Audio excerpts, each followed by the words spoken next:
The hand that heals the same as the hand that steals? I mean, think about it for a second. Mm. You see a magician, right? And you're watching so closely, you know there's a trick. But the movement is just, it's so fast, so deft, your eye can't even follow it. The coin is just gone. Exactly. And there's this paradox in it. A clenched fist. Hmm. It can mean strength, determination. Yeah. But it can also mean secrecy, a desire to control, to hide something. It's the whole duality of human action in one simple gesture. Mhm. And that is exactly where we're finding ourselves. We sort of descended from the cosmic myths we talked about last time. Right. And now we're here on the earthly plane looking at the psychology of the star Hasta. It feels a lot busier down here. Last time was all about these vast solar gods and cosmic principles. Now looking at the notes, it feels more, I don't know, frantic. It is busier, that's a good word for it, because we've moved completely into the sign of Kanya. Virgo. Yes. And here, that abstract light of the sun, it has to get to work. It becomes practical. Yeah. The cosmic idea has to become a tool in the hand. The sun becomes the artisan. Okay, let's unpack that. The artisan. The sources call this star the handyman of the zodiac. But when I hear that, I think of, heavy lifting. Right, a construction worker or something. But the technical terms are Kshipra, Swift, and Lagu, which is light. That doesn't sound like hauling bricks. Not at all. And that's a huge misconception about Virgo's work. This isn't slow, heavy Saturnian labor. HUST is about dexterity, speed, technical know-how. Think of a surgeon's hands or a watchmaker. A scalpel, not a sledgehammer. Precisely. It's that ability to get things done, immediately and completely. It's that friend you have who can fix anything from a computer to a car and explain your taxes to you. I wish I had that friend. I just end up calling 3 different people. Well, that's the HUST archetype. Yeah. But there's this other side to them that I think is really surprising. We think of Virgo types as, a bit serious, a bit dry, maybe. Analytical. But HUST has this secret weapon, the jester. The jester. You mean like a comedian? Look at the name. The word hasta comes from the Sanskrit root has, which literally means to laugh or to smile. No way. So the hand is also the laugh. It is. And people with this star prominent are often incredibly witty. They're mimics, entertainers. But notice the style of the comedy. It's very Virgo. It's often deadpan. The poker face. The poker face is key. To tell a joke, you have to control your own reaction to manipulate the audiences. It takes high intelligence to find the absurd in things. HUST natives, they make light of life's problems. It's a survival mechanism. It's that manipulation of reality again, like the magician. If I make you laugh, I've just performed a magic trick on your state of mind. And that gets right to the internal wiring here, which is, well, it's a bit complicated. There's a real planetary tension. We're in Virgo, ruled by Mercury. Logic, analysis, data. Right. But the ruler of the star itself is the moon? Whoa. Okay, let's pause there. That sounds like a contradiction. The moon is feelings, changeability, emotion. Mercury is cold, hard facts. That's a recipe for a short circuit. It's a high-voltage situation for sure. In the mythology, Mercury is the moon's son, but they're enemies. Mercury is suspicious of the moon, thinks he's too emotional, too irrational. So someone with this star prominent has that war going on inside them. It creates a very sensitive nervous system. That's the core vulnerability. You're constantly trying to use Mercury logic to rationalize what the moon, your emotions, is feeling. You're trying to put your feelings into a spreadsheet. That is the perfect analogy for it. And when it's balanced, you get incredible emotional intelligence, someone who can articulate their feelings perfectly. But when it's out of balance...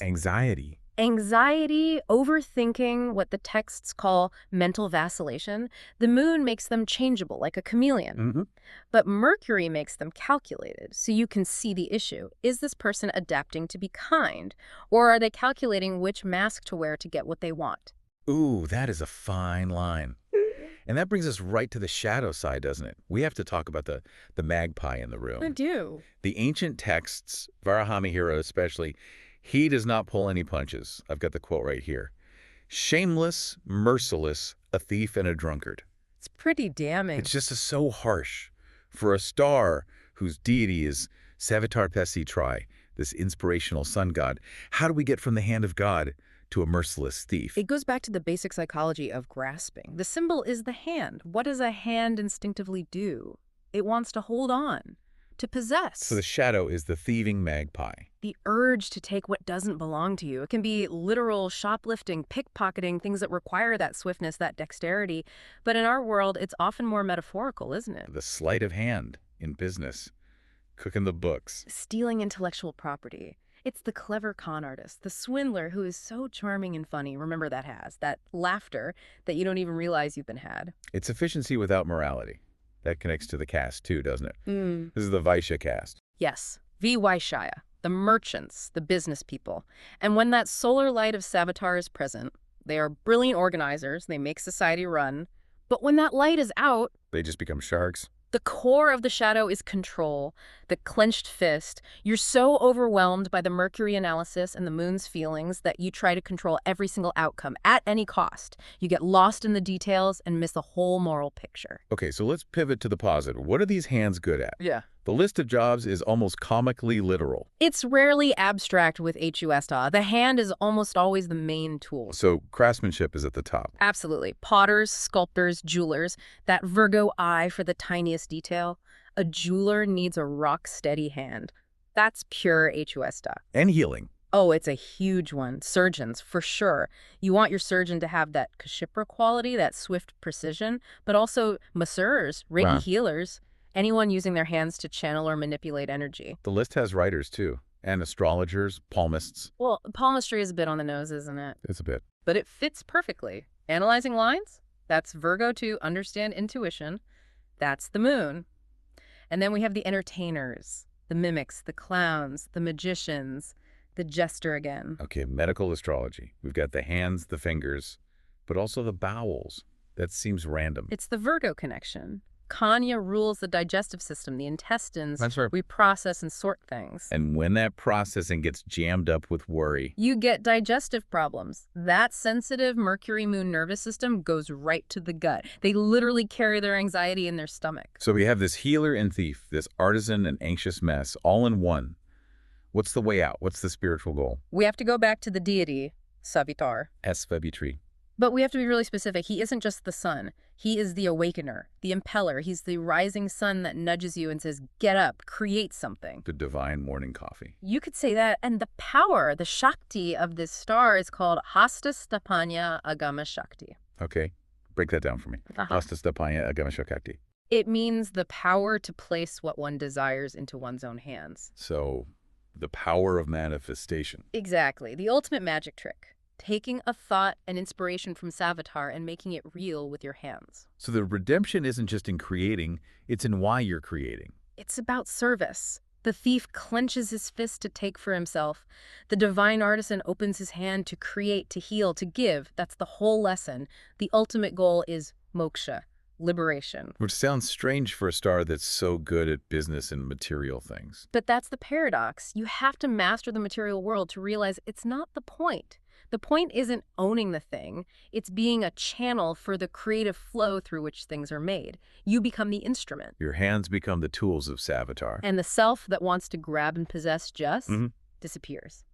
This is why the remedy for the Hasta mind is the Gayatri mantra. Which is addressed to Savitar. And it doesn't ask for things. It asks for one thing. For our intellect to be illuminated. It's a prayer to resolve that Moon-Mercury war.